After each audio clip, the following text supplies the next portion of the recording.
wake that ass up. In the morning. The Breakfast Club. We are the Breakfast Club. Let's get in some front page news. All right, now, sports game 5 of the NBA Finals is tonight. The Pacers versus OKC at 8:30 p.m. Now, what's up, Morgan? Hey, y'all. Hey, listen. How y'all feeling on this Monday? Amazing. Good. Thank you. All right, so look, and happy belated Father's Day to you, MV, but let's get into some drama, all right? So first on front page, President Trump celebrated his 79th birthday and marked the U.S. Army's 250th anniversary with a sparse crowd on Saturday in Washington, D.C., which was also Flag Day. Now, after conducting a re-enlistment ceremony, Trump said America's enemies have learned that once you come for the U.S., you will lose. Now, he expressed his gratitude to service members and detailed the Army's rich history. Let's take a listen to his comments. Thank you to the greatest, fiercest, and bravest fighting force ever to stride the face of this earth. From Gettysburg to Guadalcanal, from Yorktown to Shiloh, and from the trenches of the Argonne to the mountains of Afghanistan, the Army has forged a legacy of unmatched courage, untold sacrifice, and unequaled and undying glory. Now, Trump said no matter what happens in the future, America's Army will always be there. Now, several thousand people were reportedly attending the parade, extremely underwhelming numbers from the anticipated 200,000 initially expected. Although White House Communications Director Stephen Chung wrote on X, despite the threat of rain, over 250,000 patriots showed up to celebrate the 250th anniversary of the U.S. Army. God bless America. They said it wasn't even that close. They said it wasn't even close to 200,000. No. They said it was more like, they said they might have had more soldiers actually in the parade than actually people out there. They were posting videos on Twitter. It looked empty. It looked horrible. Now, they had 6,600 soldiers. Now, 50 helicopters, 150 vehicles. They had horses, mules, parachutists, and a whole bunch of, but they said there was nobody there, so it was just a waste of money. Absolutely. And in a stark contrast from Trump's military parade, there was an estimated 5 million people that took part in the protest over 2,000 cities and towns across the U.S. for the No Kings rally. Now, Axios says over 100,000 people turned out for the No Kings rally in Philadelphia alone, and about 75,000 showed up for the protests in Chicago. They were largely peaceful throughout the country, although there was some clashes in Los Angeles and in Salt Lake City, Utah. There appeared to be one fatality as a result of a shooting. Now, also in Virginia, there was a man arrested for trying to drive a SUV into a crowd of people. And in New York, it sounded a little bit like this. Let's take a listen. No kings! No kings! No kings! No kings! We are all out here demonstrating on No Kings Day together at the same time all across this country, claiming what it really means to be an American. Together, we will survive this unnatural disaster in the White House. Together, we the people have the power. So protesters in New York could be seen holding signs and banners and things of that nature saying Trump must go now. And of course, demonstrators say the goal of these protests are to protect their neighbors, saying the power, as you heard in the audio, belongs back to the people. So I will continue guys, keep you guys posted as to what happens as a result of these parades and how, Trump feels or whether or not he's even going to address what happened over the weekend regarding them. In the 7 o'clock hour, we'll talk about what's happening on the international front with Israel and Iran. So stick around. I do have a question now. They've been going back and forth about who paid for this parade. I've been hearing Trump paid for it personally. Then I've been hearing there was some taxpayer dollars. Do we know for sure where that money came from? I do not know for sure, but I'm hearing that the estimated value of this parade is upwards to about $45 million. And I've also heard that, to your point, that some of the costs will go to the National Guard. Army National Guard is going to cover some of that cost, but also some of the cost is going to go back to the taxpayers, especially probably in D.C., who, really can't afford it. There's taxation without representation, but I won't get too much into that, y'all. Y'all stick around. All right. He should have used a promoter out in D.C. to help him out a little bit to get more than 6,600 people there. You know what I'm saying? The way the drinks go. Hey, you already know. All right. Well, that is front page news. Get it off your chest. 800-585-1051. If you need to vent, phone lines are wide open.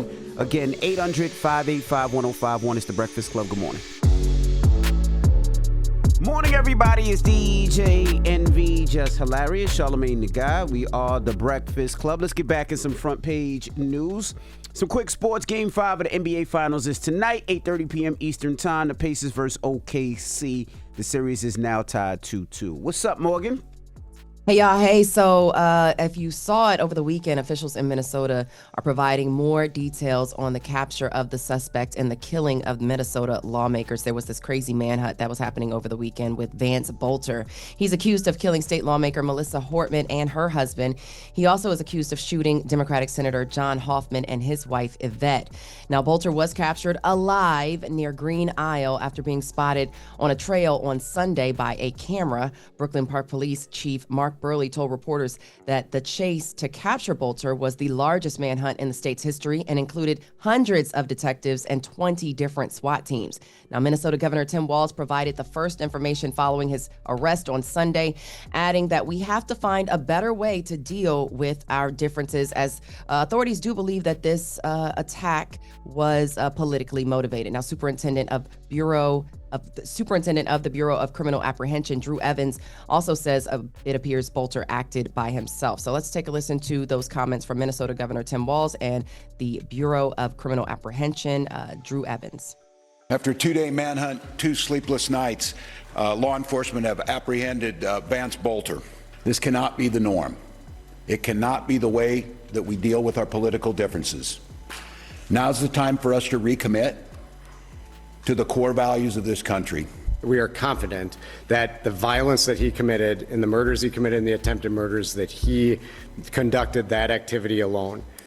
Evans went on to say that Bolter was armed when he was taken in. And of course, Governor Tim Walz also detailed that Hoffman is out of surgery and moving towards recovery. So, of course, thoughts and prayers to those who passed in regards to this. Absolutely. Now, switching gears to some international news. Israeli Prime Minister Benjamin Netanyahu is defending his country's military actions against Iran. Now, in an interview with Fox News on Sunday, Netanyahu said Israel will do whatever is necessary to remove the nuclear threat that Iran poses. And he went on to say that their military actions protect more than just Israel. Let's take a listen to Israel Prime Minister Benjamin Netanyahu. We had to act. It was the 12th hour. We did act to save ourselves, but also, I think, to not only protect ourselves, but protect the world from this incendiary regime. We can't have the world's most dangerous regime have the world's most dangerous weapons. We're protecting ourselves, but by doing so, we're protecting many others. So the escalation of the airstrikes and missile attacks had resulted in a growing number of deaths in both countries. Meanwhile, President Trump claimed in a post on Truth Social that the U.S. could easily get a deal done between Iran and Israel and end this bloody conflict. Iran and the U.S. were supposed to have a round of nuclear talks in the country, but those have been canceled as a result of this conflict. So we'll see what happens as a result of that. And of course, President Trump also rejected an Israeli proposal to target Iran's supreme leader. According to reports, Trump turned down a plan to kill Ayatollah al-Khamenei. And in an interview with Fox News, Prime Minister Benjamin Netanyahu dismissed what he calls false reports about discussions between the U.S. and Israel. Word of the proposal comes as Iran threatens to strike U.S. military targets if it continues to help Israel defend against Iranian airstrikes. But Trump also said he issued a warning to Iran saying that y'all need to stay away from the U.S. Do not target us. We ain't had nothing to do with all of that with Israel. Senate Majority Leader John Thune, he reiterated the president's points on Fox News on Sunday, saying the U.S. will be ready if Iran takes action. Let's take a listen to Senate Majority Leader John Thune. Iran should be prepared for all of America's might to descend upon them if they go after and target Americans or American bases or installations in the Middle East. He warned, of course, if the U.S. is attacked in any way, shape, or form by Iran, the full strength and might of the U.S. armed forces will come down on you at levels never seen before. That's what he said.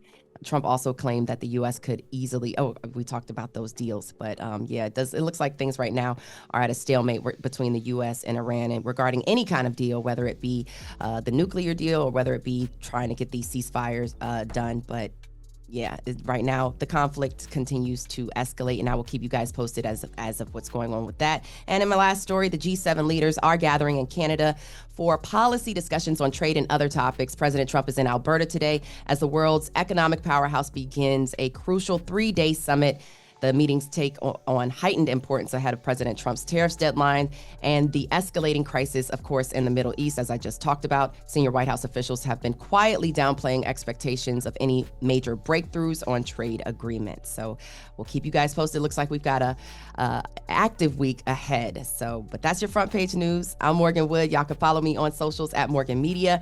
And for more news coverage, follow at Black Information Network. Download the free iHeartRadio app and visit us at BINnews.com. Thank y'all. Have a happy Monday. All right, Morgan. Thank you so much. Wake that ass up. Early in the morning. The Breakfast Club.